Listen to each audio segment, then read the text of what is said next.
आइए आप सबका हम स्वागत करते हैं, विशेषकर बाइबल मिनिस्ट्रीज की ओर से इस जूम मीट में। और मैं आशा करता हूं कि काफ़ी लोग आज जुड़ पाएंगे और उस चीज़ों पे शिक्षा ले पाएंगे जो आज विषय है, बड़ा अहम है।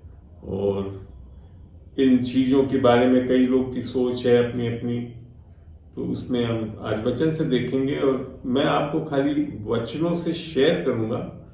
आपका मानस और आपका डिसीजन आपको बनाना पड़ेगा वचन पे आधारित। तो इसी आशा के साथ मैं आज का ये जूम मीट करा रहा हूं। चलिए हम इसको एक समय पे शुरू करते हैं प्रार्थना के साथ। प्रभु तेरा धन्यवाद देता हूं आज के दिन के लिए, आज की शाम के लिए खुदावन। धन्यवाद कि तू सच्चा और जीवता परमेश्वर है खुदावन।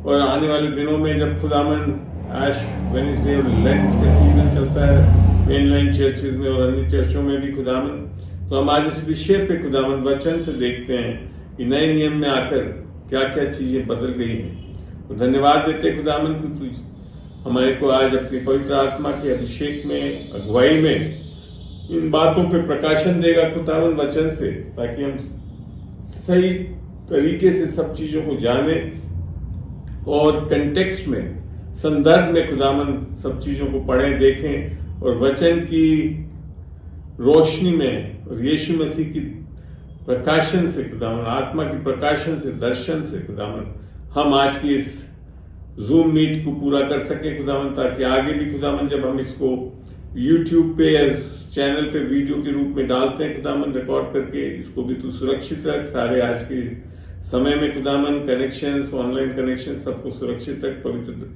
लहू के अधीन हम डालते हैं, सबको ढांपते हैं।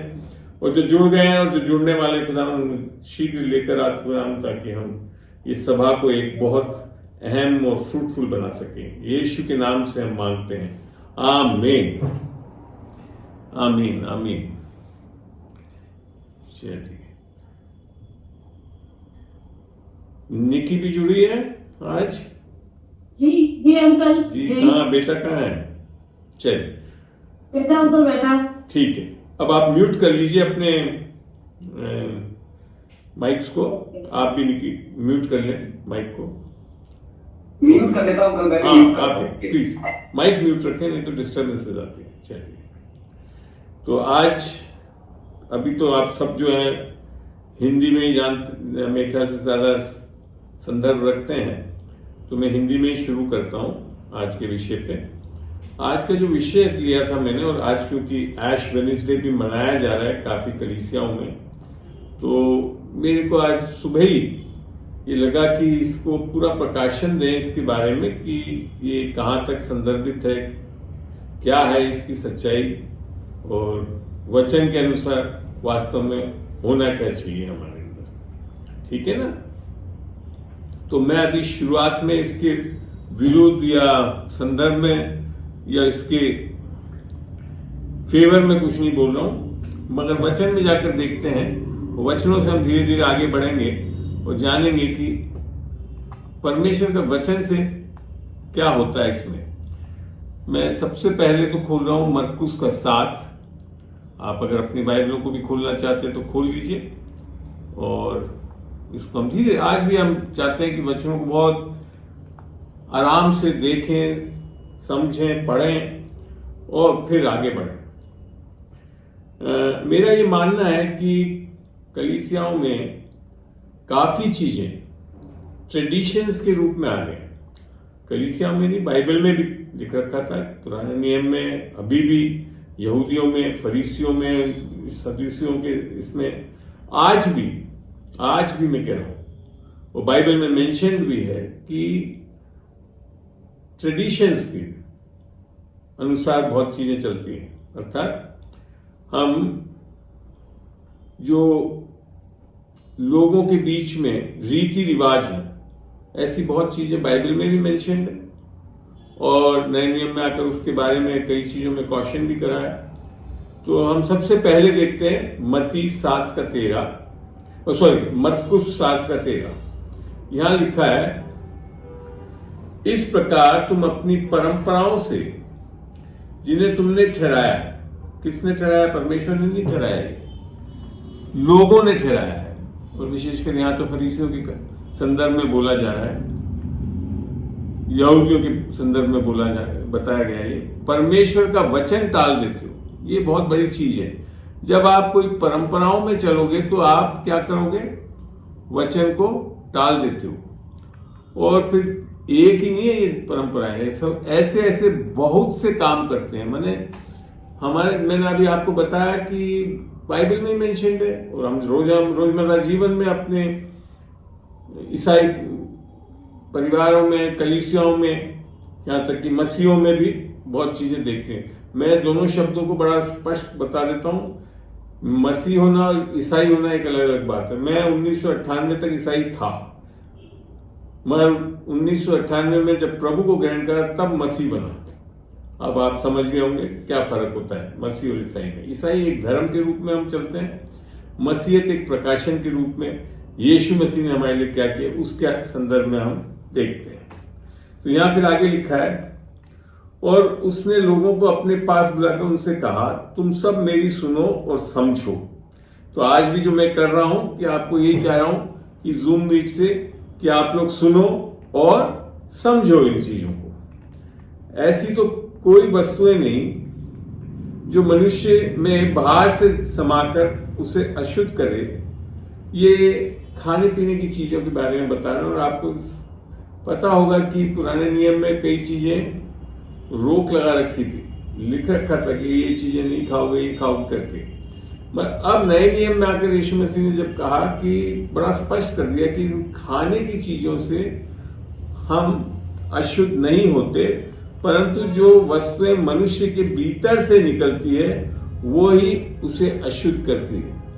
और मैं मानता हूं ऐश वेडनेसडे और इसके बाद जो लेंट सीजन मनाते हैं, हम लेंट में हम कोशिश यही कर रहे हैं कि हम अपने आप को शुद्ध कर लें, और उसमें परहेज भी करने लगते हैं कई चीजों को खाने के लिए और उसके लिए। जबकि बाइबल बता रही है खाने पीने से हमारे अंदर नहीं आती, ये कुछ जो चीजें निकलती वो हमारे अंदर है।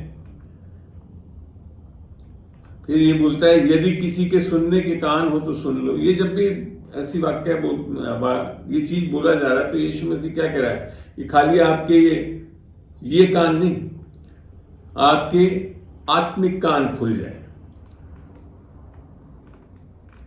फिर क्या लिखा है, जब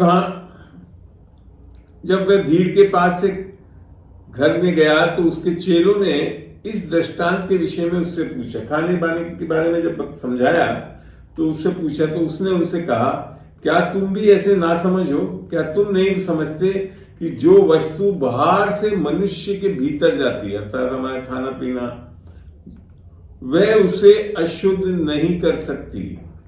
तो यहां यीशु मसीह बोल रहा है, ऐसा भी नहीं है कि मरकुस बोल रहा है। तो यीशु मसीह ने बड़ा स्पष्ट कर दिया कि खाने पीने से हमारे अंदर अशुद्धता नहीं है। हाँ, वो एक अलग चीज है कि गलत खाना खा लिया बीमारी आ जाए, वो सब है। मगर बेसिकली जो चीजें करते हैं हम, जो गलत चीजें आगे समझाई भी है, क्योंकि वह उसके मन में नहीं परंतु पेट में जाती है और शौच में निकल जाती है। ये कहकर उसने सब भोजन वस्तुओं को शुद्ध ठहरा। जबकि पुराने नियम में परमेश्वर के वचन में ही कई चीजों के लिए मनाही कर रखी थी, पर अब नए नियम में आकर यीशु मसीह ने कहा कि भोजन वस्तुओं को शुद्ध ठहरा दिया।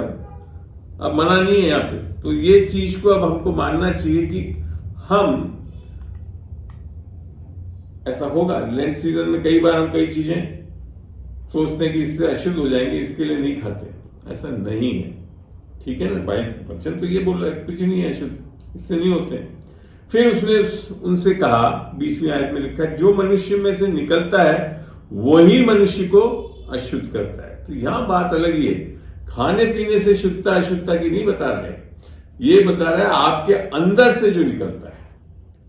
अर्थात आगे से डिफाइन भी, क्योंकि भीतर से अर्थात मनुष्य के मन से बुरे बुरे विचार, व्यभिचार, चोरी, हत्या, परस्त्रीगामी, लोभ, दुष्ट, छल, लुचपन, कुदृष्टि, निंदा, अभिमान और मूर्खता निकलती। तो क्या समझा दिया यहां पे कि ये सब बुरी बातें भीतर ही से निकलती है। ये मैंने कुछ खाने से या बाहर से नहीं जा रही है, ये भीतर से निकलती हैं और मनुष्य को अशुद्ध करती है। और यही चीजों के लिए तो हम फिर अपने जीवन में एक तरह से लड़ाई लड़ते रहते हैं कि ये सब नहीं हो। और यहां तक कि ये जो लेंट सीजन में यही सोचते हैं कि भैया इन सब चीजों से हम परहेज करें, ये बंद हुए हमारे अंदर से। तो ये जो चीज है ये खाने से तो कहीं पे भी संदर्भित नहीं है इसका, और ये मन से है। मन में जो क्यों है वो भी आगे चल के लेते हैं, क्योंकि परमेश्वर जब आदम के कारण हम जब गिरे तो क्या हुआ, हम पापी अवस्था में आ गए। परमेश्वर की आत्मा हमारे अंदर से, मनुष्य के अंदर से निकल गई थी, और जितने भी मनुष्य आदम और हव्वा से आगे बने हैं या पैदा हुए हैं, तो वो उस अवस्था में, पापी अवस्था में पैदा हुए। ये कई बार मैं आपको समझा चुका हूं पुराने गए वीडियोस में, उसमें भी मैंने इसको क्लासेस में बताया भी था। तो वो है वो कारण कि हम में जब आत्मा नहीं रही परमेश्वर की, तो हम किससे, अपने आप से चलने लग गए। और दूसरा, जैसे यीशु में लिख रखा है कि दूसरी आत्मा अर्थात संसार की आत्मा हमारे के ऊपर कब्जा कर चुकी थी, और इसके कारण सारे पाप करने लगे, सब चीजें करने लगे, और ये सारी अशुद्धता उसके कारण। जिसको देखते हैं इफ्सियों में देखते हैं, आप वचनों को नोट भी करते जाए और आगे चलते भी जाएंगे तो हम देखेंगे और भी चीजों को। इफ्सियों 2 को खोल रहा हूं मैं और 1 से बता रहा हूं। ये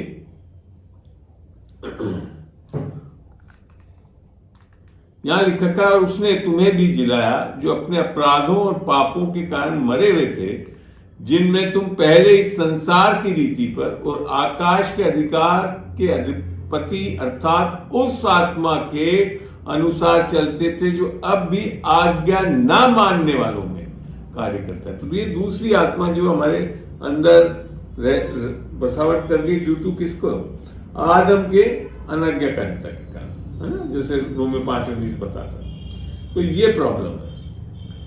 अब इसी चीजों को कारण हम लोग ये सारी चीजें, बुरी चीजें जो अभी समझाया मैंने, मरकुस में समझाया भी, यीशु मसीह ने कहा, ये कहां से आ रही है, अंदर से आ रही है।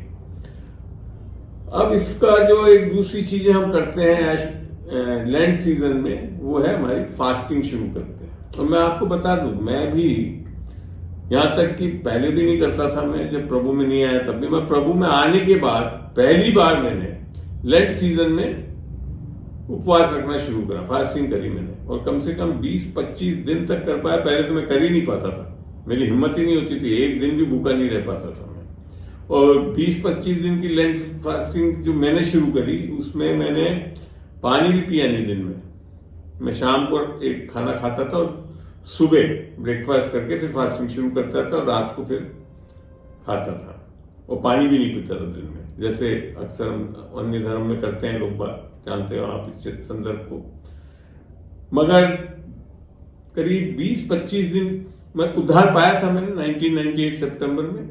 उसके बाद की इंसिडेंस 1999 में मैंने करा, ये जब लेंट शुरू हुआ मार्च में, जब होता है फरवरी मार्च में, तब प्रभु ने एक दिन फिर बातचीत करी, ये क्यों कर रहा है फास्टिंग।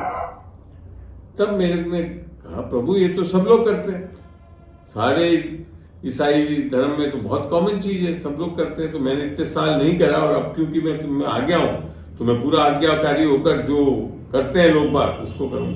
तब प्रभु ने मेरे से बातचीत की और बताया कि ये मैंने तो वचन में कहीं नहीं लिख रखा है, तो आज वचन से देखेंगे भी हम। तो उसी संदर्भ से मैं आपको बता रहा हूं। मैंने फिर 25वें दिन वो फास्टिंग बंद कर दी, और फिर मेरे जीवन में तो बहुत चीजें, ये नहीं कि फास्टिंग के कारण नहीं, कैसे उद्धार पूरा हुआ मेरे जीवन में और बढ़ता गया मैं आगे, वो आगे मैं अभी वचनों से भी शेयर करूंगा आपको। तो अब देखते हैं पहली चीज फास्टिंग के विषय में, जैसे यीशु मसीह कैसे देखता है फास्टिंग को, देखते हैं। मत्ती 6 में चलते हैं हम, तो यही तो एक चीज है जो बहुत ज्यादा करते हैं हम लोग लेंट सीजन में। मत्ती 6 का 16 खोल रहा हूं मैं, मत्ती 6 का 16, ठीक है। देखते हैं क्या आता है यहां लिखा हुआ।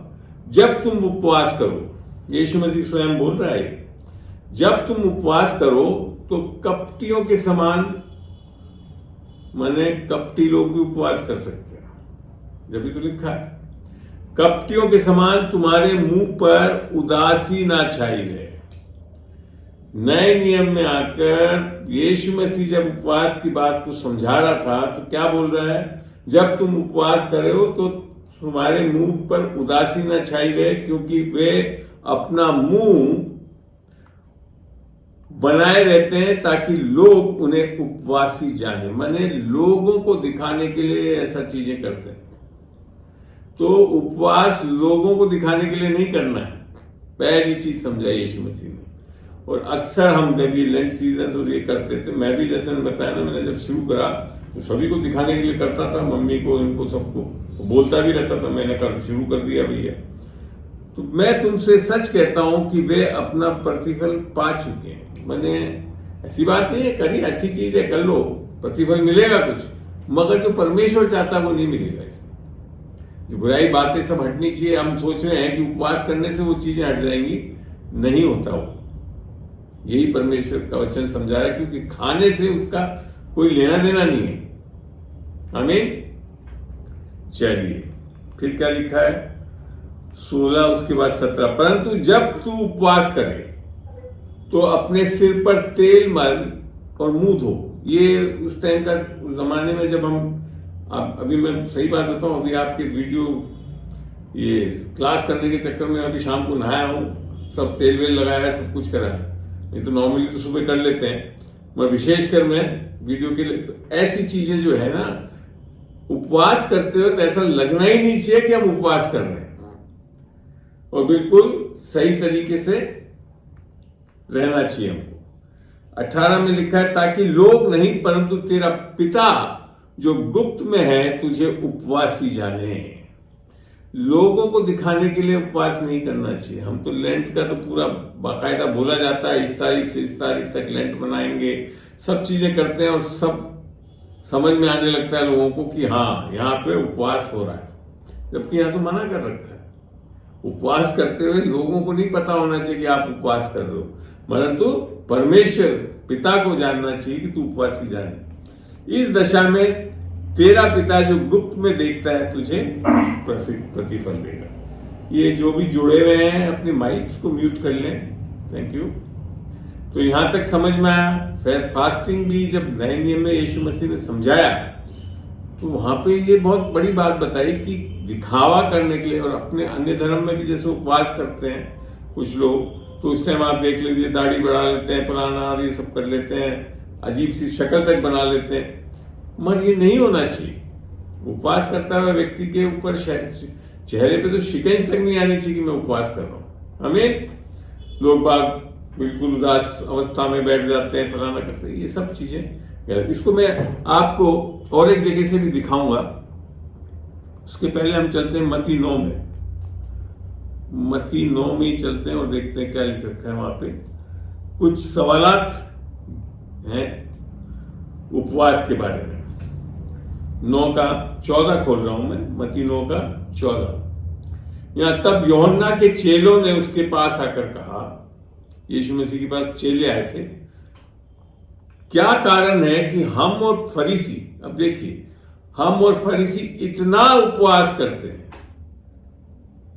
और ये फरीसी जो उपवास करते थे ना, इसके लिए यीशु मसीह ने बोला कपटियों की तरह मत करना, दिखावे। ये प्रार्थना भी लिखा, हम प्रार्थना कपटियों जैसे प्रार्थना नहीं करना चाहिए, जो कलयुग के कोने में लंबी लंबी प्रार्थना लिख रखा मत्ती 6 में। तो यहां पे भी यही चीज कि क्या, यहां तो यूहन्ना के चेले भी बोल रहे हैं, क्या कारण है कि हम और फरीसी इतना उपवास करते हैं पर तेरे चेले उपवास नहीं करते। हाँ, हमको भी सोचना चाहिए। अब आज हम बात क्या कर रहे हैं, हम मसीह के पीछे चलने वाले हैं, तो क्या हुआ, एक तरह से चेले कहलाएंगे। और हम हमारे लिए मन ये अगर हमारे संदर्भ में देखें तो यहाँ पे हम लोग को भी नहीं करना चाहिए, यही लिख रखा है। फिर क्या देखते हैं, और 15, यीशु ने उनसे कहा, क्या बाराती जब तक दूल्हा उनके साथ है शौक कर सकता है, पर वे दिन आएंगे कि दूल्हा उनसे अलग किया जाएगा, उस समय वे उपवास करेंगे। ठीक है ना। फिर क्या लिखा आगे, इसको फिर जोड़ा कहां पे, इसके आगे के जो 2 वर्सेस हैं उसमें क्या चीज बता रहा है, इसी को समझाते हुए क्या बता रहा है, नए कपड़े का पैबंद पुराने वस्त्र पर कोई नहीं लगाता, क्योंकि वह पैबंद वस्त्र से और कुछ खींच लेता है और वह अधिक फट जाता है। फिर आगे लिखा, और लोग नया दाखरस पुरानी मशकों में नहीं बरतते हैं, क्योंकि ऐसी करने से मशकों फट जाती है और दाखरस बह जाता है और मशकें नाश हो जाती है, परंतु नया दाखरस नई मशकों में फटते हुए और वह दोनों बची रहती है। यहां जब यीशु मसीह इस चीज को बता रहा था, ये डिफरेंस दिखा रहा था, समझा रहा था कि पुराने नियम में जो चीजें हैं वो आज कोई जरूरी नहीं नए नियम में करते हैं, और उसी चीज को समझा रहा है कि पुराना दाखरस पुराने नियम की चीजों को लाकर नए नियम में मत जोड़ देना, तो उससे क्या होगा, दोनों चीजें नाश हो जाएंगी, ना नया नियम में चल पाओगे ना पुराने नियम में चल पाओगे। तो यही कर रहे थे लोग बात, फरीसी और यूहन्ना लोग भी जो है वो पुराने नियम की चीजों को अब करने की कोशिश करी, तो इसके लिए मना कर रहा है, जो ऊपर समझाया भी है। और ये संदर्भ भी किसके संदर्भ में है, विशेषकर उपवास रखने के संदर्भ में बताया। अब और चल के देखते हैं हम, पुराने नियम में भी फास्टिंग के बारे में एक पूरा अच्छा बड़ा चैप्टर है, अर्थात सिखाया गया है, और उसको खोल के देखते हैं यशाया में।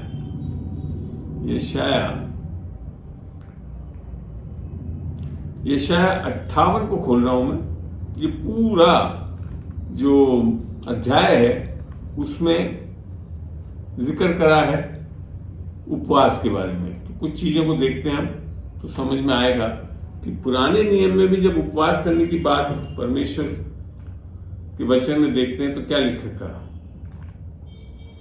यहां लिखा, गला खोलकर पुकार, कुछ न रख छोड़, नरसिंह की का सा ऊंचा शब्द कर, मेरी प्रजा को उसका अपराध अर्थात याकूब के घराने को उसका पाप जता दे।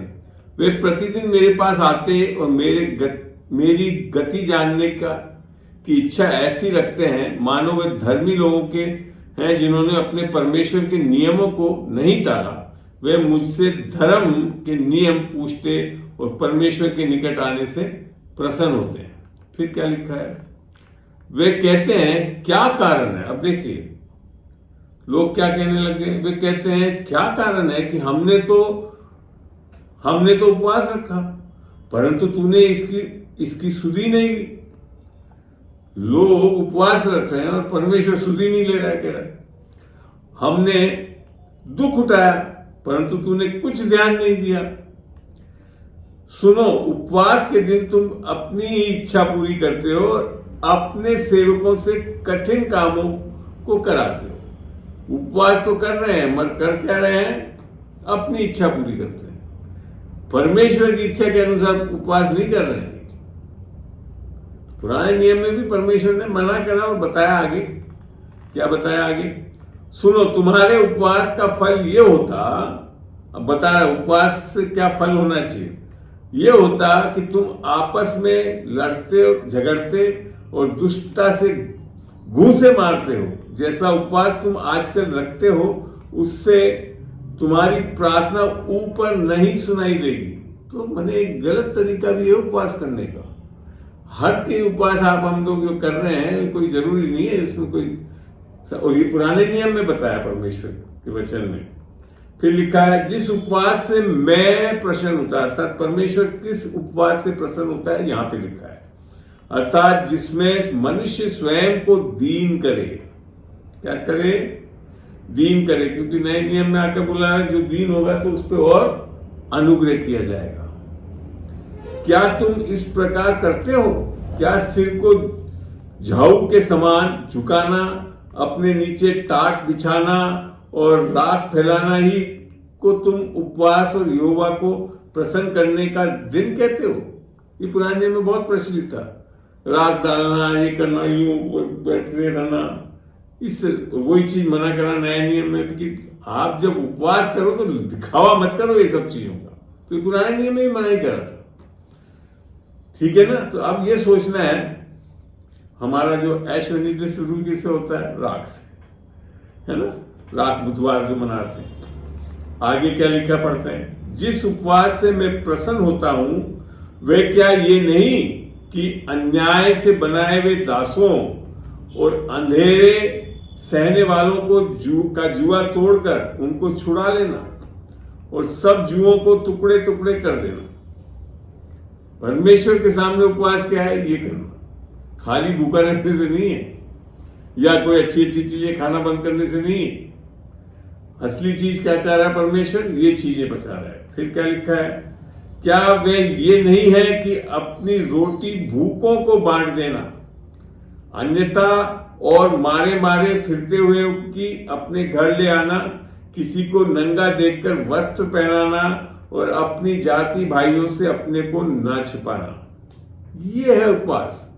बाइबल में पुराने नियम में भी बता रहा हूं जब, तो ये वास्तव में जब हम बाइबल से देखें तो उपवास करना ये है।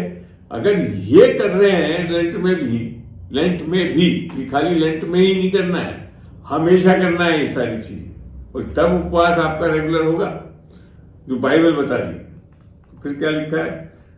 तब तेरा प्रकाश पो फटने के समान चमकेगा और तू शीघ्र चंगा हो जाएगा। तेरी धार्मिकता तेरे आगे आगे चलेगी, यहोवा का तेज तेरे पीछे रक्षा करते चलेगा। आमीन। आई बात समझ में? इसको जैसे पुराने नियम में भी 2 जगह, एक मिनट मेरे ख्याल से नहीं, ये नहीं करना है। चलो कोई बात नहीं, ठीक है। अब एक बार चलते हैं हम लूका में। लूका में हम जाएंगे 18। यहां पे एक बहुत अच्छा वारदात बताई है और यीशु मसीह बता रहा है इसमें। वहां पे उपवास की बात आई है, सब कुछ आई है, जो मैं पहले भी कई बार सिखाया हुआ है आपको लोगों को मैंने। 18 का 9 में चलते हैं। यहां क्या लिखा है? यहां एक इंसिडेंस है जहां यीशु मसीह एक दृष्टांत के रूप में बता रहा है। 9वीं आयत से पढ़ रहा।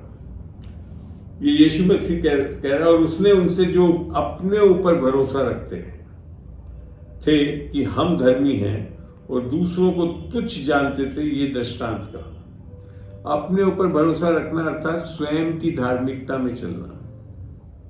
ठीक है, तो क्या है इसका देखते हैं आगे। 2 मनुष्य मंदिर में प्रार्थना करने के लिए गए। एक तो फरीसी था और दूसरा चुंगी लेने वाला। चुंगी लेने वाला उस जमाने में सारे करप्ट लोग होते थे, बदमाश होते थे। फरीसियों का एक अलग तरीका था। थे तो दोनों ही पापी, ऐसी बात नहीं है कि फरीसी लोग बिल्कुल सही थे, बस स्वयं की धार्मिकता में चलते थे। तो फरीसियों के लिए लिखा, फरीसी खड़ा होकर अपने मन में ये प्रार्थना करने लगा। प्रार्थना कर रहा है, पहली चीज जो बाइबल की है, हे परमेश्वर मैं तेरा धन्यवाद करता हूं। धन्यवाद कर रहा है, बाइबल में बार बार बताया हुआ है धन्यवाद की प्रार्थना करो, परमेश्वर को हर चीज में धन्यवाद करो कि मैं और मनुष्य के सामने दुष्टता करने वाला, अन्यायी और व्यभिचारी नहीं। ये एक तरह से 10 नियमों का पालन कर रहा है, और ना इस चुंगी लेने वाले के समान हूं। चुंगी लेने वाले तो सब बेईमानियां और ये दुनिया भर की चीजें करते थे।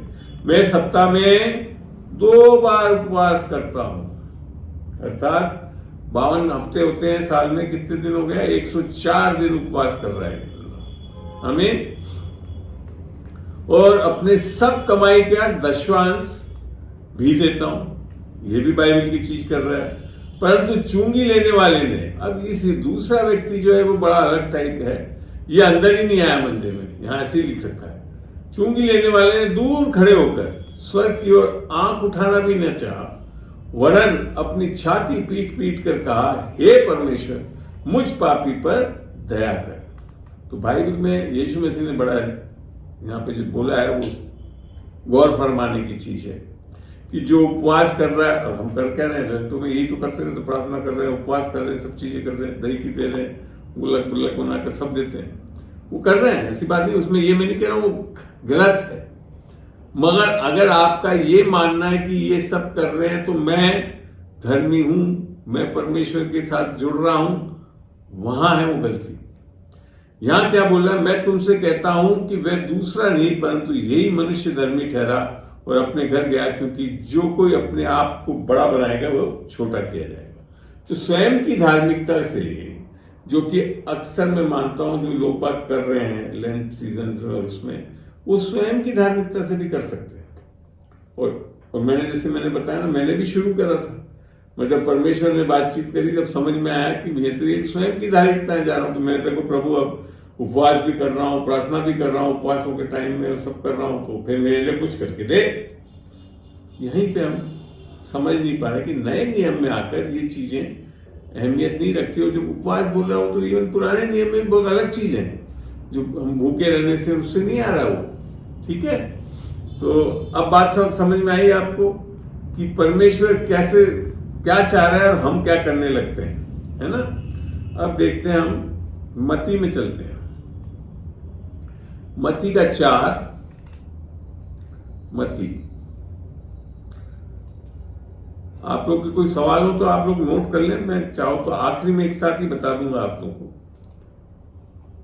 जो भी आपने पूछ रहा है। चलिए, मत्ती 4 का 1। ये है जब यीशु मसीह को परीक्षा में डाला शैतान ने, उस टाइम का। इसको मैं पूरा ही पढ़ूंगा क्योंकि ये एक बहुत अहम चीज है कि शैतान हमको कैसे परीक्षाओं में डाल सकता है और हमारे साथ भी ये सब चीजें कर सकता है, जैसे यीशु मसीह के साथ कर, और उसका हल कैसे निकलता है देखते हैं। तब उस समय पवित्र आत्मा यीशु को एकांत में ले गया ताकि शैतान से उसकी परीक्षा हो। देखो, ये यीशु मसीह की परीक्षा करने के लिए ले जाया गया। वह 40 दिन और 40 रात निराहार रहा, और ये एक चीज है जिसको लेकर लेंट में 40 दिन की लोग बात क्या करने लग गए, फास्टिंग, उपवास करने लग गए। 40 दिन 40 रात। आई बात समझ में।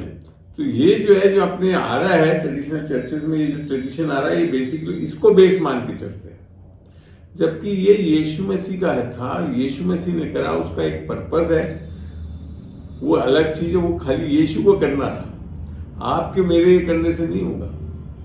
आमीन। क्योंकि यीशु मसीह को सारी परीक्षाएं की गई जो कि 3 चीज से होती है, अर्थात मन की अभिलाषा, आंखों की अभिलाषा और जीवन का घमंड। तो ये जितनी भी इसकी आप देखेंगे अभी अपन टेम्पटेशंस, क्या निराहार रहा, तब उसे भूख लगी, तब परखने वाले ने पास आकर, कब, पहले नहीं आया परखने वाला, भूख लगने पर परखने वाला आया, उससे कहा यदि तू परमेश्वर का पुत्र है। अब आपको मैं बताऊं, मत्ती 3 में पानी में बपतिस्मा होकर यीशु मसीह जब पानी से बाहर निकला तो पवित्र आत्मा उसके ऊपर कबूतर की नाई आया, और पिता परमेश्वर ने वहां पे बड़े जोर से बोला, जो सब लोगों को सुना, ये मेरा प्रिय पुत्र है, इसकी सुनो। तो कहकर ये पत्थर कि ये पत्थरों को रोटी बन जाए। क्या परीक्षा ली? क्योंकि भूख लग रही है, तो कह रहा है कि पत्थर को बोल कि रोटी बन जाए। तो परमेश्वर यीशु मसीह ने जवाब क्या दिया? यीशु ने उत्तर दिया, लिखा है मनुष्य केवल रोटी ही से नहीं परंतु हर एक वचन से जो परमेश्वर के मुख से निकलता है जीवित रहेगा। ये चीज व्यवस्था विवरण 8:3 में लिखी हुई है। इंग्लिश में मैं दिखा देता हूं, ये लिखा हुआ है जैसे,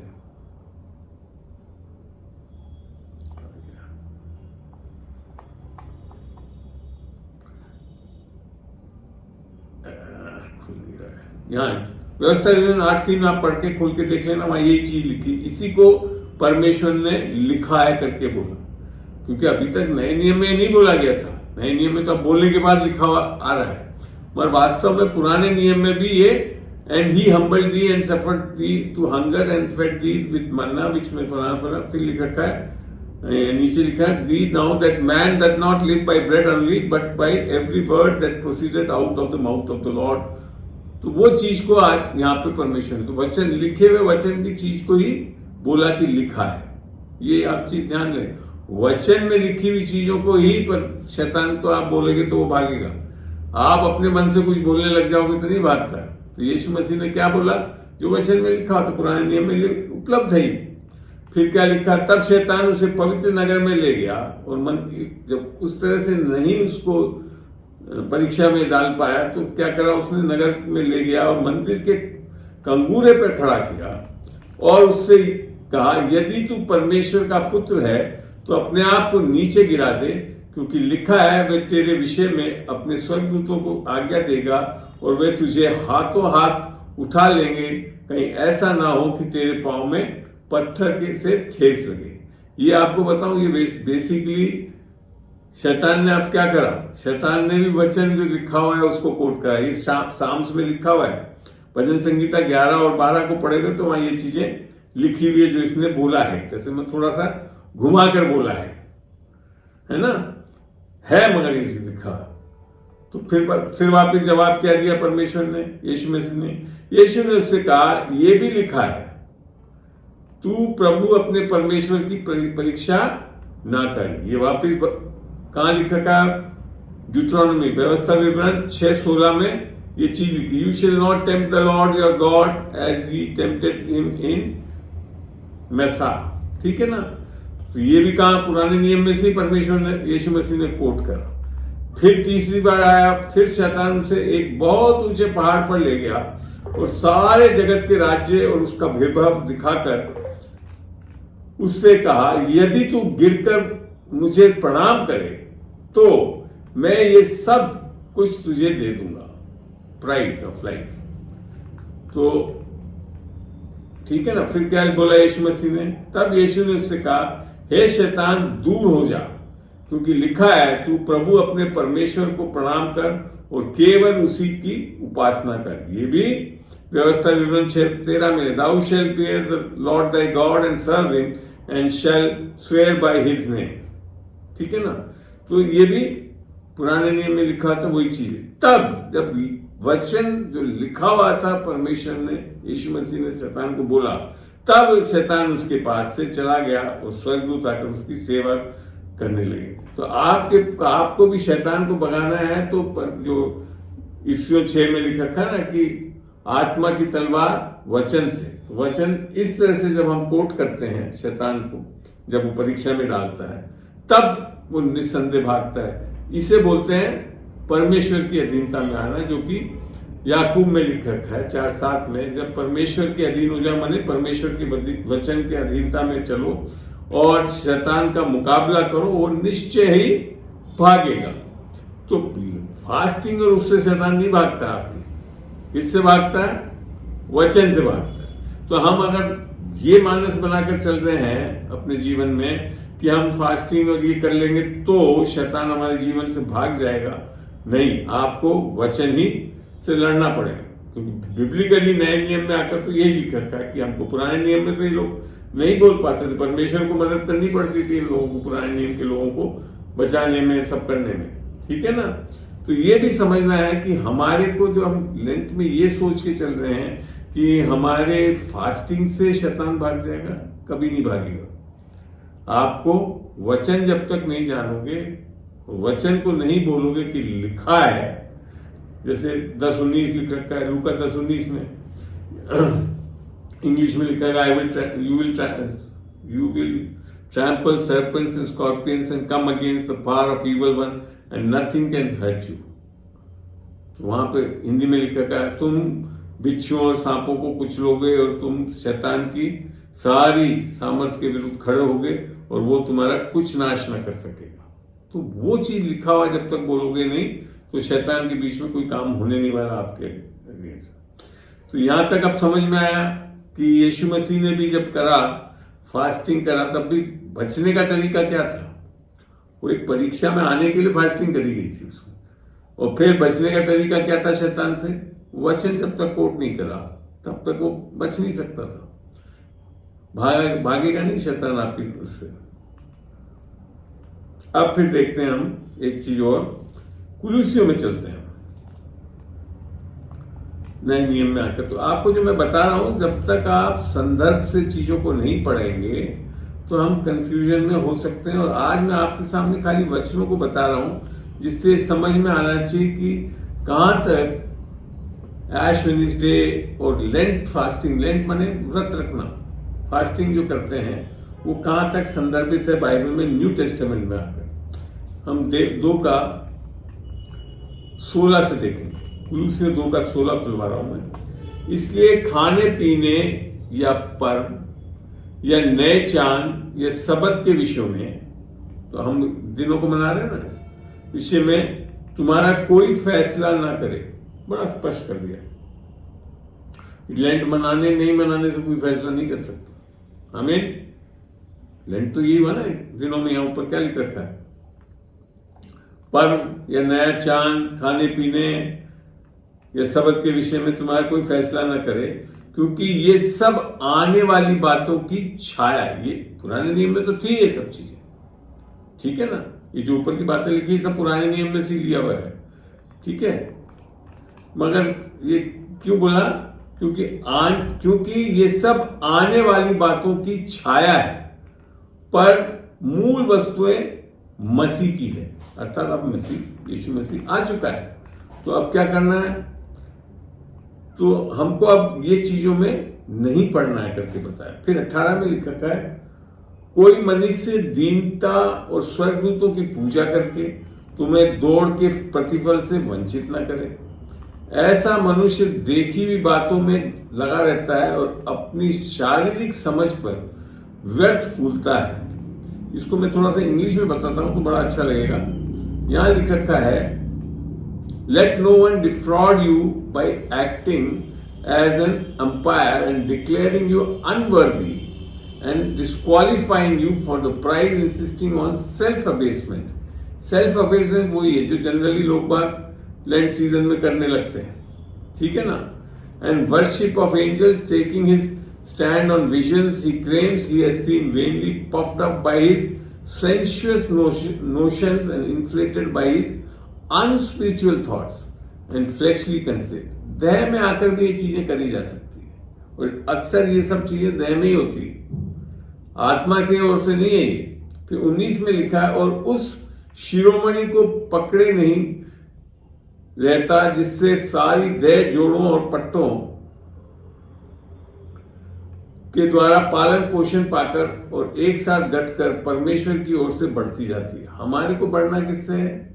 परमेश्वर की ओर से। जबकि तुम मसीह के साथ संसार की आदि शिक्षा की ओर से मर गए हो, अर्थात पुरानी बातें रीति रिवाजों से मर गए हो, तो फिर क्यों उनके समान जो संसार में जीवन बिताते हैं और ऐसी विधियां क्या है, आपके ट्रेडिशंस के वश में क्यों रहते हो। फिर आगे क्या लिखा है, क्योंकि ये ना छूना, उसे ना चखना और उसे हाथ ना लगाना, यहां तक भी शुरू करने लगते हैं हम। फिर लिखा है, क्योंकि ये सब वस्तु काम में लाते लाते नाश हो जाएंगी, क्योंकि ये मनुष्यों की आज्ञाओं और शिक्षाओं के अनुसार है। परमेश्वर की आज्ञाओं के अनुसार नहीं है ये सब चीज, मनुष्य की आज्ञाओं और शिक्षाओं से है। ये चीज आपको यशाया 29:13 में मिल भी जाएगी। यहां मैं दिखा रहा हूं, Wherefore the Lord said, for as much as the people draw near me with their mouth and with their lips do honor me, but have removed their heart far from me, and their fear toward me is taught by the precept of men. मनुष्य की आज्ञाओं और शिक्षाओं से सिखाई हुई चीजें हैं। आमीन। तो हमको ऐसी चीजों में कभी नहीं पड़ना चाहिए। इन विधियों में अपनी इच्छा के अनुसार गढ़ी हुई भक्ति, पता है, एक भक्ति आप अपनी इच्छा के अनुसार भी कर सकते हो, कि भक्ति की रीति और दीनता, मतलब ऐसा बनावट दीनता भी, जैसे परमेश्वर यीशु ने बनाया, उपवास करते थे ऐसे नहीं दिखाओ अपने आप की बहुत सर झुका लिया, फलाना कर लिया। और शारीरिक अभ्यास के भाव से ज्ञान का नाम तो है, परंतु शारीरिक लालसाओं को रोकने में इनसे कुछ भी लाभ नहीं है। तो मैं शारीरिक लालसाओं को नहीं रोक पा रहा। आपने देखा 40 दिन का उपवास करते थे, कोशिश करके रुक जाते हैं, फिर वापस खत्म हुआ नहीं, फिर वापस शुरू, फिर अगले साल वापस 40 दिन का उपवास करते रहते। ऐसी कई लोग पहला साल के पहले दिन खूब प्रतिज्ञा लेते, मैं ये नहीं करूंगा, वो नहीं करूंगा, और अगले 4 दिन के अंदर ही वो प्रतिज्ञा तोड़ने लगते, क्योंकि शरीर के द्वारा इन चीजों पे कंट्रोल नहीं करा जा सकता। बिना यीशु की आत्मा पाए आप इन चीजों पे कंट्रोल कर भी नहीं सकते, जो आगे चल के मैं बताऊं कि वास्तव में हमको करना क्या क्या समझ होनी चाहिए हमारे अंदर, उसको जाने। तो यहां क्लियर कर दिया परमेश्वर ने कि यीशु मसीह का जो परीक्षा ली गई वो क्यों ली गई और वो कैसे बचा। और फिर आगे जब कुलिसियों में मैंने बताया कि ये सब चीजों को तो मना कर रखा है नए नियम में आकर, संदर्भ देखते हुए कि ये सब पुराने नियम में और उसमें जरूर हो सकता था मगर अब नहीं करना, और इसके लिए खिचड़ी भी नहीं बनानी, पैबंद लगाना और नई पुरानी डाक्टर्स को नई उसमें बोतलों में डालना, चमड़ों की बोतलों में, तो वो नहीं करना है। अब चल के देखते हैं दूसरा कुरिन्थियों में चलते हैं कि अब दूसरी चीज जो बात आती है, मन फिराने की बातों को हम बोलते हैं लेंट सीजन में। ये भी एक कॉमन चीज हमारे दिमाग में आता है कि हमको मन फिराना है। तो हम तो चलते हैं दूसरा कुरिन्थियों 7 में। तो मन फिराना कैसे सही तरीके से आता है, वचन जो बता रहा है वो देखना बहुत जरूरी है। यहां लिखा है क्योंकि परमेश्वर भक्ति का शौक, for godly grief and the pain God is permitted to direct, ऐसा पश्चाताप उत्पन्न करता है। ये मन फिराना भी नहीं लिखा है, पश्चाताप उत्पन्न करता है जिसका परिणाम उद्धार है और जिससे उसे पछताना नहीं पड़ता, परंतु सांसारिक शोक ये लोग करने लगते हैं। आपकी शोक करने से कुछ नहीं होगा, मृत्यु उत्पन्न करता है वो। अब सोच लीजिए, आप ही जज करिए आप कर क्या रहे हो लेंटों में अपना मैं इसमें ज्यादा बोलूंगा नहीं। यहां समझाया परमेश्वर का शौक, जो परमेश्वर ने यीशु मसीह को भेज के और द वे गॉड सफर्ड, वो आपको रिपेंटेंस देती है। आपके ही करने से नहीं होता रिपेंटेंस, आपके शौक से रिपेंट। आपको बताऊं कई जगह बाहर के जो देश हैं, जो विशेषकर ईसाई देश है, वहां पे कोड़े खाने का प्रथा भी चला रखी है, सब करते हैं, पर ये पेनिटेंस करने से कुछ नहीं आता रिपेंटेंस। पेनिटेंस से कोई रिपेंटेंस नहीं आ सकता, तो ये समझना बहुत जरूरी है। ठीक है, अब देखते हैं इसके बारे में एक और जगह भी मन फिराना।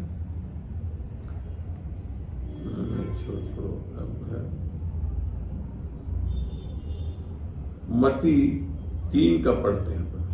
मत्ती 3 समझ में आ रहा है आप लोगों को, मैं आशा करता हूं। हेलो राजकुमार जी, समझ में आ रहा है? चलिए चलते हैं। हाँ जी अंकल जी, आ रहा है, समझ में आ रहा है। बहुत अच्छी बात है, चलिए सुनते हैं आगे। अब मैंने खुलाया मत्ती 3 का और 1 से पढ़ रहा हूं। यहाँ वापिस वो चीज है जो पहले भी आई थी। उन दिनों में यूहन्ना बपतिस्मा देने वाला आकर यहूदियों के जंगल में ये प्रचार करने लगा। ये अब यूहन्ना ने एक चीज बताई थी कि पश्चाताप करो पापों से और परमेश्वर की तरफ मुड़ो, तो उस चीज को बता रहा है वो पानी का बपतिस्मा भी देता था। मन फिराओ क्योंकि पश्चाताप नहीं, मन फिराओ क्योंकि स्वर्ग का राज्य निकट हो गया है। और कहा ये वही है जिसके बारे में यशायाह भविष्यवक्ता ने कहा था, जंगल में एक पुकारने वाले का शब्द हो रहा है कि प्रभु का मार्ग तैयार करो, उसकी सड़कें सीधी करो।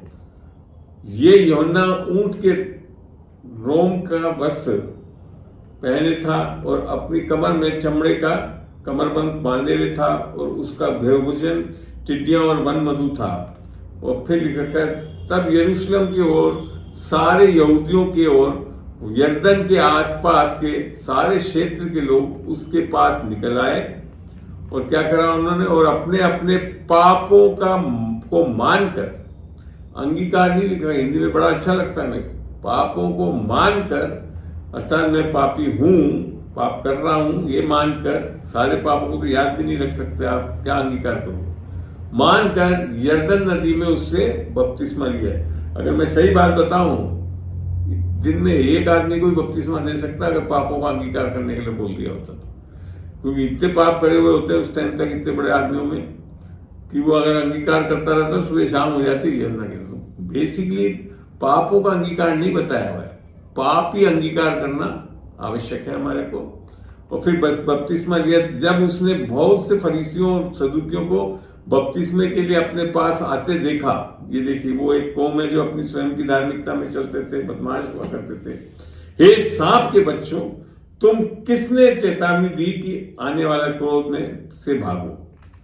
फिर लिखा है मन फिराओ का के योग्य फल लाओ। मन फिराने का उस टाइम भी पर्पस क्या था कि हमारे को उसके योग्य फल भी लाना है। तो हम अगर लेंट करके आगे फल नहीं निकल रहा है तो कोई फायदा नहीं है। फिर आगे लिख रखा है और अपने अपने मन में ये ना सोचो कि हमारा पिता अब्राहम है, क्योंकि मैं तुमसे कहता हूं कि परमेश्वर इन पत्थरों से अब्राहम के लिए संतान उत्पन्न कर सकता है। बोल तो रहे सब कुछ, लेंटों में सब कुछ कर रहे हैं, मगर वही 40 दिन के बाद हालत क्या है, वापिस वही पुरानी अवस्था में पहुंच जाते हैं। तो उससे कोई फायदा नहीं है। और इसी को समझाया। और अब कुलाड़ा पेड़ों की जड़ पर रखा हुआ है, इसलिए जो जो पेड़ अच्छा फल नहीं लाता है वह आग में काट कर और आग में झोंका जाता है। ये आप समझ गए कि बेसिकली हम ये सब करें, लैंड टैक्स सब बनाए हैं और फिर भी हमारे अंदर कोई फल नहीं उत्पन्न हो रहा है, या 40 दिन तक तो ऐसा लगे कुछ कर रहे हैं, मगर बाद में फिर 325 दिन साल के बाकी बचे दिन क्या करते रहो, सारे उल्टे काम करते रहो, उससे कोई फायदा नहीं है। तो ये चीज यहाँ पे परमेश्वर के वचन से हमको समझ में मिलता है कि इससे कोई फायदा नहीं आता है। और यूहन्ना के जो बपतिस्मा करके लोग बाग तब भी आत्मा भी नहीं पाए, ये भी देखते हैं वचन से। दिखाता हूं मैं आपको, प्रेरितों में मैं ले जा रहा हूं, एक्ट्स में, एक्ट्स 19 में होना चाहिए, 19 देखते हैं पौलुस यहाँ पे क्या कहता है। प्रेरितों के 19 का 1, जब अपुल्लोस कुरिन्थियंस में था तो पौलुस ऊपर के सारे देश में होकर इफिसुस में आया और वहां कुछ चेले मिले। ये कौन से चेले थे देखते हैं। उसने कहा, क्या तुमने विश्वास करते समय पवित्र आत्मा पाया? तो वास्तव में जो नए नियम में आकर तो क्या होना है, यीशु मसीह पे उसके सुसमाचार में विश्वास करने से क्या मिलना है? पवित्र आत्मा। तो उन्होंने उससे कहा, हमने तो पवित्र आत्मा की चर्चा भी नहीं की। तो आप देख रहे हैं। तो आगे फिर उसने पूछा, फिर तुमने उनसे कहा, तो फिर तुमने किसका बपतिस्मा लिया? उन्होंने कहा, यूहन्ना का बपतिस्मा, अर्थात पानी का और मन फिराने का ले लिया बपतिस्मा। तो उसके बाद भी अभी तो पवित्र आत्मा के बारे में सुना भी नहीं है, कहते हैं। पौलुस ने कहा, यूहन्ना ने ये कहकर मन फिराव का बपतिस्मा दिया कि जो मेरे बाद आने वाला है उस पर, अर्थात यीशु पर विश्वास करना, है ना। तो इन लोगों ने क्या करा, जब पौलुस ने ये सुनकर उन्होंने प्रभु यीशु के नाम का बपतिस्मा दिया। और फिर क्या हुआ, और जब पौलुस ने उन पर हाथ रखे तो उन पर पवित्र आत्मा उतरा और वे भिन्न भिन्न भाषा और भविष्यवाणियां करने लगे। ये तो बिल्कुल अलग ही चीज होगी कि पानी का बपतिस्मा ले रखा है ये यूहन्ना का, और तब भी पवित्र आत्मा का पता ही नहीं।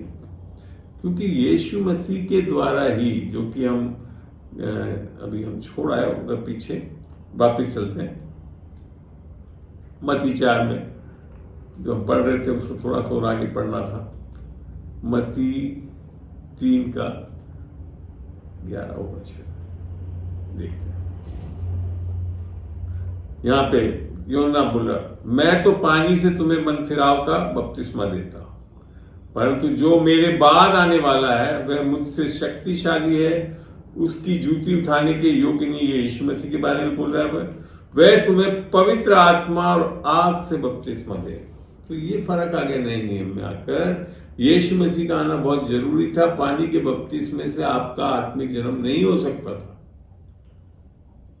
आत्मिक जन्म, नया जन्म जो बोलते हैं, वो किसके द्वारा हो सकता था? यीशु मसीह के आने और उसके क्रूस पे किए गए कार्य के हो जाने के बाद हो सकता था। उसके पहले पुराने नियम में लोग नया जन्म नहीं पाते थे। यहां तक कि नए नियम में भी आकर यूहन्ना के समय तक भी नया जन्म नहीं पा सकते थे। यूहन्ना यीशु मसीह के आने के बाद सुसमाचार को, और उसने जब मारा गया, गाड़ा गया और तीसरे दिन जी उठा, जो कि सुसमाचार है, उसके बाद हम लोगों का नया जन्म हो सकता था। कितने आशीषित लोग हैं हम लोग कि नए नियम में आकर हम लोग को ये फायदा मिल रहा है। और उसमें सबसे बड़ी बात जो है, एक चीज दिखाता हूं मैं आपको कि ये होना बहुत जरूरी है। अगर ये नहीं हो रहा है तो बाकी तो आप कुछ भी करते रहो।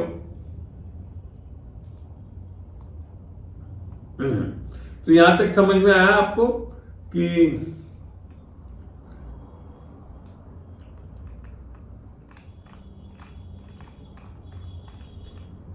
अब यहाँ पे एक बहुत बड़ी बात बोली यीशु मसीह ने, ये मैं पढ़ रहा हूं मत्ती 3:11। मैं तुमसे सच कहता हूं कि जो स्त्रियों से जन्मे हैं उनमें से यूहन्ना बपतिस्मा देने वाले से कोई बड़ा नहीं हुआ। तो यहाँ पे एक अंतर बता रहा है यीशु मसीह की यूहन्ना तक, यानी यूहन्ना के पहले वाले जितने अब्राहम, मूसा, ये सब के जिक्र हो गया कि सब स्त्रियों से जन्मे हुए थे। तो उनमें यूहन्ना से ज्यादा कोई, क्या लिखा हुआ है, यूहन्ना बपतिस्मा देने वाले से कोई बड़ा नहीं हुआ। ठीक है ना, तो यूहन्ना को माना गया बड़ा। पर आगे क्या लिखता है, पर जो स्वर्ग के राज्य में छोटे से छोटा है वह इससे बड़ा। अर्थात आज अभी आधे घंटे पहले कोई नया जन्म पा रहा है तो वो यूहन्ना से बड़ा है। हमें, क्योंकि नया जन्म आप मान के चले, क्योंकि यीशु की आत्मा आ गया तो यूहन्ना भी फिर उसके सामने कुछ नहीं है। आपके अंदर अगर यीशु की आत्मा जीवित हो गई है, आ गई है अंदर, बसावट कर गई है, तो आप यूहन्ना, अब्राहम सबसे बड़े हैं बाइबल में। और यीशु मसीह कह रहा, मैं नहीं बोल रहा हूं, पढ़ के देख लीजिए आप। तो ये है हमारी स्थिति अगर हमने नया जन्म पाया है।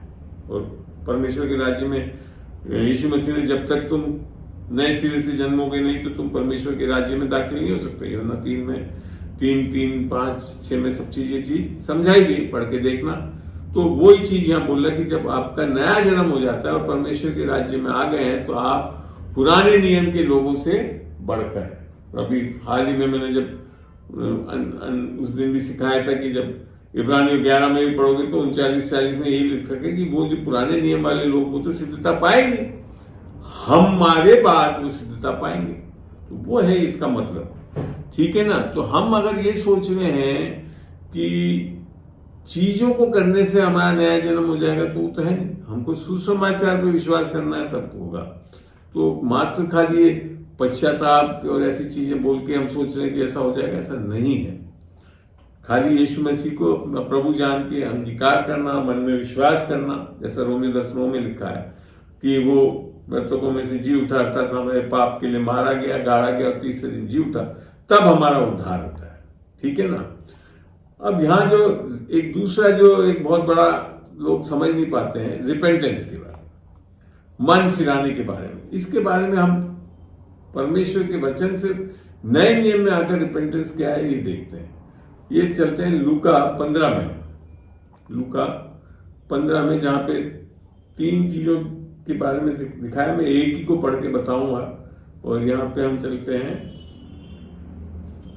1 से, लूका 15 का 1 से देखते हैं क्या है लिखा। सब चुंगी लेने वाले और पापी उसके पास आए। ये कौन आ गए हैं? चुंगी लेने वाले और पापी लोग आ गए, आए करते थे ताकि उसकी सुने।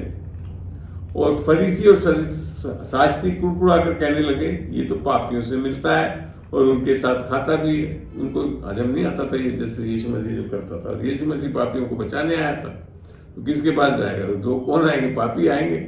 ये स्वयं की धार्मिकता वाले थे फरीसी, ये लोग तो कुड़कुड़ाते रहते थे। आगे क्या लिखा था, तब उसने उनसे ये दृष्टांत कहा था, किनसे? पापियों से कहा, तुम में से कौन है जिसकी 100 भेड़ें हों और उनमें से एक खो जाए तो 99 को मैदान में छोड़कर उस खोई हुई को जब तक मिल न जाए खोजता रहे, और जब मिल जाती है तब वह बड़े आनंद से उसे कांधे पर उठा लेता है और घर में आकर मित्रों और पड़ोसियों को इकट्ठा करके कहता है, मेरे साथ आनंद करो क्योंकि मेरी खोई हुई भेड़ मिल गई। तो इसमें जब हम पढ़ते हैं तो यहाँ पे भेड़ ने तो कुछ कहना, भेड़ तो खो गई। भेड़ खो गई तो ढूंढने कौन गया? चरवाहा ढूंढने गया। जब मिल गई तो उसको कांधे पे किसने उठाया? चरवाहा ने उठाया। और फिर जब घर आया तो उसने क्या करा? उन्होंने सब आनंद मनाया, खुशियां। तो अभी तक इसने फिर, क्योंकि इसको बोलते हुए फिर आगे क्या लिखा कि मैं तुमसे कहता हूं कि इसी रीति से, जैसे ऊपर बताया है, एक मन फिराने वाले पापी के विषय में भी स्वर्ग में इतना ही आनंद होगा जितना कि 99 ऐसे धर्मियों के विषय में नहीं होता जिन्हें मन फिराने की आवश्यकता नहीं है। मैंने यहां जब पढ़ते हैं तो बड़ा अजीब लगता है कि इसे हम लोग तो बोल रहे हैं क्या है मन फिराना, कि पापों का पश्चाताप करना, बोलना, अंगीकार करना, रोना धोना करना, राख लगा ले। ऐसा नहीं लिख रखा है यीशु मसीह ने। यीशु मसीह ने जब भेड़ की बात बताई तो भेड़ ने तो खाली भाग गया, दूर चला गया, खो गया, बाकी सब तो चरवाहा ने करा। बस जो एक चीज उसने करने दी भेड़ ने, जब वो पहुंचा उसके पास चरवाहा, तो उसको अपने कांधे पे, उसके कांधे पे चढ़ने के लिए वो तैयार है। उसे बोलते हैं मन फिराना। तो मन फिराना क्या है? परमेश्वर की भलाई से उत्पन्न होता है, लोगों के डांटने पीटने से, रोने धोने से नहीं है। और ये कब आता है? जब हम परमेश्वर की ओर देखते हैं, परमेश्वर ने कितना दुख सहा हमारे यीशु मसीह ने, उसकी बातों को समझते, सुनते और समझते हैं, तब हमारे अंदर एक मन फिराव का वरदान मिलता है।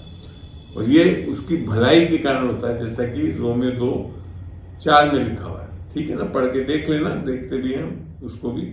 रोमियो 4 में समझ में आता है कि मन फिराना नए नियम में आकर यीशु मसीह का वचन, परमेश्वर का वचन कैसे बता रहा है। 2:4 में देखते हैं, क्या तू उसकी भलाई और सहनशीलता और धीरज रूपी धन को तुच्छ जानता है? क्या करा था भेड़ को ढूंढने का? यही चीज तो करी उसने, उसकी भलाई, उसकी सहनशीलता और धीरज रूपी धन को तुच्छ जानता है। और क्या ये नहीं समझता कि परमेश्वर की भलाई तुझे मन फिराव का सिखाती है? मन फिराना एक सीखने का, और मन फिराना आपके जीवन में, मसीह जीवन में, प्रकाशित वाक्य में भी बार बार लिख रखा कि वहां मन फिराओगे तो वो एक आपके अंदर सीखना आएगा आपको। अपने मन फिराना वास्तव में रिपेंटेंस क्या है? To change your mind thinking, आपकी सोच को बदलना। तो आज जो मैं बता रहा हूं चीजें, उससे आपकी सोच बदल रही है, तो आप सही में मन फिराकर समझ जाएंगे कि क्या करना है, नहीं करना है ऐश मिनिस्ट्रीज और लेंट में। ठीक है ना? ठीक है, तो यहां तक समझ में आया आपको?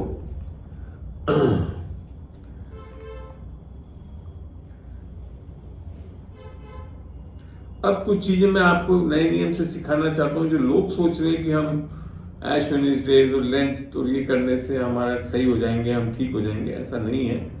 वास्तव में हम लोग ये कर क्या रहे हैं?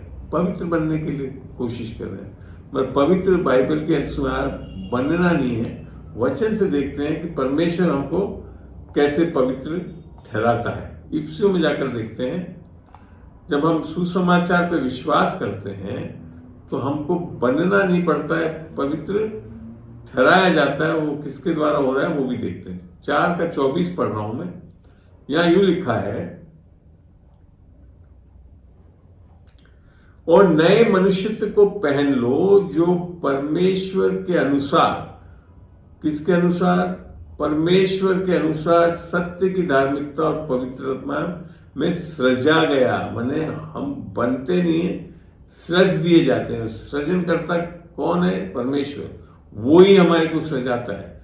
तो ये चीज समझना है कि हमारे कुछ करने से हम पवित्र नहीं बन सकते, हमारे को परमेश्वर पवित्र बनाता है। और ये चीज 2 थेसलोनिका 5:23-24 में बड़ा स्पष्ट लिख रखा है कि शांति का परमेश्वर आप ही तुम्हें पूरी रीति से आत्मा प्राण शरीर में पवित्र करे और यीशु मसीह के आने तक बनाए रखे।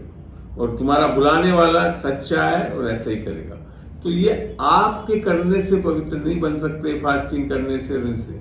ये कब होता है? जब हमारा नया जन्म होता है, जब हम यीशु मसीह के सुसमाचार पर विश्वास करते हैं, तब जाकर पवित्रता आती है। तो ये नहीं कर रहे हैं, बाकी सब चीजें कर लीजिए आप, कितनी भी फास्टिंग और लेंट फेंट सब कर लीजिए, तब भी नहीं आप पवित्र बन सकोगे। बाइबल क्या बता रही है? परमेश्वर बनाना चाहता है। 2 कोरिन्थियों 5:17 में भी यही चीज लिख रखी है। देखते हैं 2 कोरिन्थियों 5:17,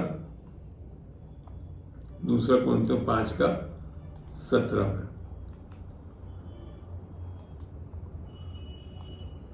अब जल्द से मैं इसको अंतिम उसमें लाना चाहता हूं। इसलिए यदि कोई मसीह में है, अर्थात जिसने उद्धार पा लिया, जन्म पा लिया, तो वो है नई सृष्टि है। अभी वहां हमने इसी में पढ़ा, सजा जाता है हमको। पुरानी बातें बीत गई, देखो वे सब नहीं होगी। एक दो नहीं होती, हमारे में कोई सुधार नहीं चाहता है। हम सोच रहे लेंटों में सुधार कर लेंगे अपने आप, नहीं। परमेश्वर के आत्मा से हम बिल्कुल नए बना दिए जाते हैं। उसे वास्तव में सही चीज बोली गई, और सब बातें परमेश्वर की ओर से हो रही है। जो नयापन जो हमारे अंदर आत्मा में आ रहा है, ये किससे हो रहा है? परमेश्वर की ओर से, जिसने मसीह के द्वारा अपने साथ हमारा मेल मिलाप कर लिया और मेल मिलाप की सेवाएं हमें सौंपी। मेल मिलाप करेगा भी नहीं लिखा, परमेश्वर ने कर लिया है। किसके द्वारा? यीशु मसीह के उस सुसमाचार अर्थात क्रूस के किए गए कार्य के द्वारा। फिर आगे क्या लिखा है? आगे लिखता है यहाँ पे, अर्थात परमेश्वर ने मसीह में होकर अपने साथ खाली आपका और ईसाइयों का और मसीहों का नहीं, साथ संसार का मेल मिलाप कर लिया है, करेगा भी नहीं लिख सकता है, और उनके अपराधों का दोष उन पर नहीं लगाया। और हम अभी सोच रहे हैं अंगीकार करके फलाना करके जो है तभी माफी मिलेगी। परमेश्वर आपके ऊपर दोष ही नहीं लगा रहा है। नहीं समझ में आया तो मैं नहीं कर सकता, वचन ऐसे ही बता रहा है। पुराने नियम में यशायाह 54:9-10 में लिखा गया है कि मैं शपथ लेकर कहता हूं कि ना तो मैं तुझ पे क्रोध करूंगा ना झिड़की दूंगा। क्यों? क्योंकि 53 में यीशु मसीह के क्रूस के बारे में यशायाह भविष्यवाणी कर रहा है, और उसके कारण 54 में ये चीज लिखी गई है कि हमारे लिए है, जो हम लोग अब जोड़ सकते हैं बड़े आराम से। तो इसके लिए अब हमको कैसे होना है, इन चीजों को बताना है। हमारे को वास्तव में जो बताना है वो खाली लेंट नहीं करने बोलना है, ये बताना है, राजदूत होकर क्या बताना है कि परमेश्वर आज आपसे नाराज नहीं है, आपसे खुश है, परमेश्वर आपको बचाना चाहता है, उसने आपके पापों की माफी दे दी है। आप जो पास्ट प्रेजेंट और फ्यूचर, पूर्व के, वर्तमान के और भविष्य काल के पापों की माफी कर चुका है यीशु मसीह के द्वारा, क्योंकि क्रूस का कार्य समय से सीमित नहीं है।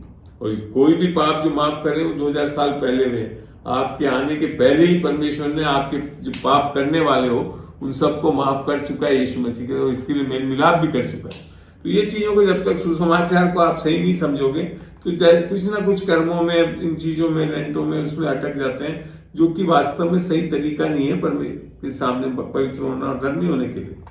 तो इन चीजों को मैं समझा रहा था कि ये बहुत जरूरी है कि हम समझें कि क्या चाहता है परमेश्वर। अब देखते हैं पहला पत्रस 2 का, पहला पत्रस 2 का 1 से पढ़ते हैं। यहां क्या लिखा है? इसलिए सब प्रकार के बैरभाव, छल कपट, धाव, बदनामी को दूर करके, फिर क्या लिखा है? नए जन्म में हुए बच्चों के समान निर्मल आत्मिक दूध की लालसा करो। तो वास्तव में हमको फास्ट नहीं करना है, आत्मिक दूध की लालसा अर्थात वचन में ज्यादा जाना है। वचन हमको नया करता है ताकि उसके द्वारा उद्धार पाने के लिए बढ़ते जाओ। फास्टिंग करने से नहीं बढ़ेंगे, किससे बढ़ेंगे? वचन से। क्योंकि तुमने प्रभु की भलाई का स्वाद चख लिया है, उसके पास आकर जिसे मनुष्य ने तो निकम्मा ठहराया, परंतु परमेश्वर के निकट चुना हुआ और बहुमूल्य जीवित पत्थर है, जिसको भजन संहिता 118:22 में लिखा हुआ भी, और यशायाह 28:16 में भी लिखा हुआ है ये चीज को। तुम भी आप जीवते पत्थरों के समान आत्मिक घर बनते जाते हो, जिससे याजकों के पवित्र समाज बनकर उसे आत्मिक बलिदान चढ़ाओ, जो यीशु मसीह के द्वारा परमेश्वर को ग्रहण हो गया। आपके जो बलिदान भी है वो किसके द्वारा हो रहे हैं? यीशु मसीह के कारण ग्रहण योग्य हो रहे हैं।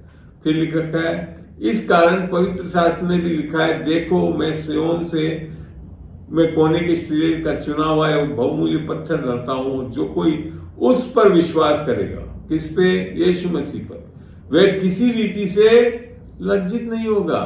यशायाह 28:16 में यही चीज लिखी हुई है। फिर आगे लिखा है, अतः तुम्हारे लिए जो विश्वास करते हो वह तो बहुमूल्य है, जो विश्वास नहीं करते उनके लिए जिस पत्थर को राजमिस्त्रियों ने निकम्मा ठहराया था वही कोने का सिरा हो गया। फिर क्या लिखा है, और ठेस लगने का पत्थर और ठोकर खाने का चट्टान हो गया है, क्योंकि वे तो वचन को ना मानकर ठोकर खाते हैं और इसी के लिए वे ठहराए भी गए। फिर आगे क्या लिखा है, पर तुम एक चुना हुआ वंश, हम नहीं चुन रहे, परमेश्वर हमको चुना हुआ वंश बना रहा है यीशु मसीह के कार्य के द्वारा, और राजपदधारी, याजकों का समाज और पवित्र लोग। कौन बना रहा है? अभी पढ़ा हमने, पवित्रता कौन बना रहा है? हम नहीं बन सकते, परमेश्वर पवित्र सजता है हमको। और परमेश्वर की निज प्रजा हो, इसलिए कि जिसने तुम्हें अंधकार में से अपनी अद्भुत ज्योति में बुलाया है उसके गुण प्रकट करो। किसके लिए? परमेश्वर चाहता है कि हम उसके लिए, तो ये कर चुका है, अभी करना नहीं है। इस पे विश्वास करना है, इसको मानना है, तो अपना उद्धार पाना है, अपने पापों की माफी लेनी है, खाली विश्वास कर, ये है तरीका, तब तो सार्थक है हमारा। अन्यथा कितना भी हम लेंट कर ले, फास्टिंग कर ले, दुआ कर ले, अगर ये नहीं करा, ये नहीं समझा, तो हम शायद कुछ भी नहीं कर पाएंगे। तो यहां लिखा है बाद में, तुम पहले तो कुछ भी नहीं थे, पर अब परमेश्वर की प्रजा हो। तुम पर दया नहीं हुई थी, पर अब तुम पर दया हुई है। और ये कब? यीशु मसीह के आने से 2000 साल पहले ही हो चुकी है। हे प्रियो, मैं तुमसे विनती करता हूं कि तुम अपने आप को परदेशी और यात्री जानकर उन सांसारिक अभिलाषाओं से जो आत्मा से युद्ध करती हैं बचे रहो। ये करना है हमारे, हमें इस फास्टिंग से नहीं आती। ये विश्वास करने से, यीशु मसीह में हम क्या है जानने से बड़े आसानी से कर सकते हैं।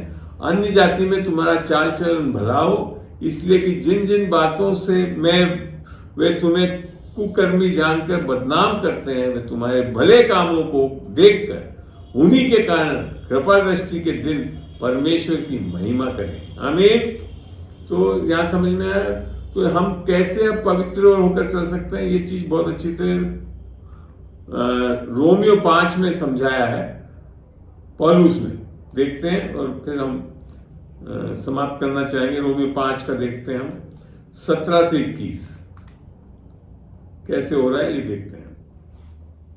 यहां यूं लिखा है, क्योंकि जब एक मनुष्य अर्थात आदम के अपराध के कारण मृत्यु ने उस एक ही के द्वारा राज्य किया, तो जो लोग अनुग्रह और धर्म रूपी वरदान, ये जरूरी है, अनुग्रह और धर्म रूपी अर्थात परमेश्वर की धार्मिकता बहुतायत से पाते हैं, उसको पाना है। वो यीशु मसीह के द्वारा उसके क्रूस पे किए गए कार्य के कारण अनुग्रह मिल रहा है हमको और उसकी धार्मिकता मिल रही है। वे एक मनुष्य के अर्थात यीशु मसीह के द्वारा अवश्य ही अनंत जीवन में राज्य करने वाले, पापों में धसे हुए नहीं रहेंगे, राज्य करने वाले। ये जानना जरूरी है। आपकी फास्टिंग वास्टिंग से नहीं निकल सकते हम। ये किससे निकलते हैं? ये जानकर कि यीशु मसीह ने अनुग्रह और हमारे को धार्मिकता दी। इसलिए जैसा एक अपराध सब मनुष्यों के लिए दंड की आज्ञा का कारण हुआ, वैसे ही एक धार्मिकता का काम भी सब मनुष्यों के लिए जीवन के नियमित, आपके धार्मिकता का काम नहीं, यीशु मसीह के धार्मिकता का काम लिया नियमित धर्म ही ठहराया गया। बन नहीं रहे हो कुछ करके, ठहराए जाने के कारण हुआ। क्योंकि जैसा एक मनुष्य आज्ञा ना मानने से बहुत लोग पापी ठहरे, वैसे ही एक मनुष्य की आज्ञा अर्थात यीशु मसीह जो दूसरा आदम है उसके मानने से बहुत लोग धर्मी ठहरेंगे। और आगे लास्ट में लिखा है, व्यवस्था बीच में जो आ गई अपराध बहुत हो, परंतु जहां पाप बहुत हुआ वहां अनुग्रह उससे भी कहीं अधिक हुआ। और उसके कि जैसे पाप ने मृत्यु फैलाते हुए राज्य किया, वैसे ही हमारे प्रभु यीशु मसीह के द्वारा अनुग्रह भी अनंत जीवन के लिए धर्मी ठहराते हुए राज्य करेगा। ये है हमारा सही तरीका। ये हर साल करने से नहीं है, ये एक बार अगर समझ में आ जाएगा ना, तो फिर हम बिल्कुल धार्मिकता में रहते हुए धार्मिकता और धार्मिकता के फल लाने वाले हो जाएंगे। और परमेश्वर का अनुग्रह ही है जो हमारे को बचाए रख सकता है। और एक चीज जो बहुत जरूरी है, जो करना चाहिए, जो नहीं कर रहे हैं, कैसे हमको ये सब चीजें होकर करके दे रहा है, देखते हैं। 2 कुरिन्थियों 3 में चल के, और ये बहुत अहम चीजें हैं जो हमको जानना चाहिए, जो हम कर नहीं रहे हैं। 2 कुरिन्थियों 3 का 16 से 17 पढ़ रहा हूं मैं। परंतु जब कभी उनका हृदय प्रभु की ओर फिरेगा, अर्थात मन फिराना, तब वह पर्दा उठ जाएगा। प्रभु तो आत्मा है, और जहां कहीं भी प्रभु की आत्मा है वहां स्वतंत्रता है। किससे मिल रही है हमको स्वतंत्रता?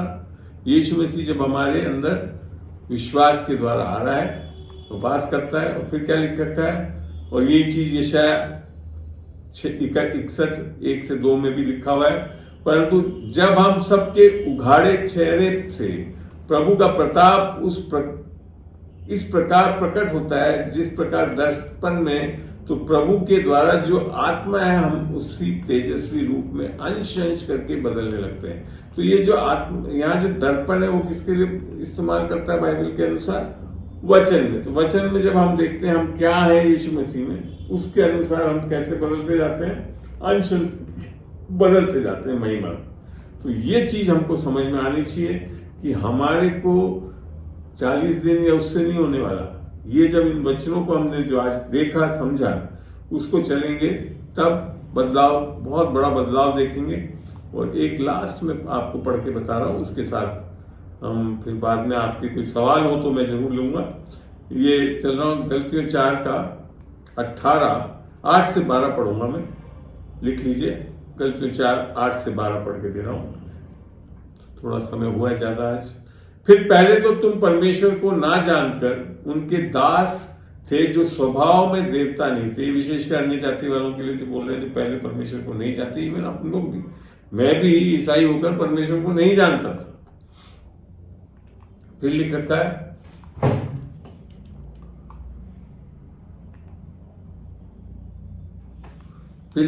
फिर पहले तो तुम परमेश्वर को ना जानकर उनके दास थे जो स्वभाव में देवता नहीं थे।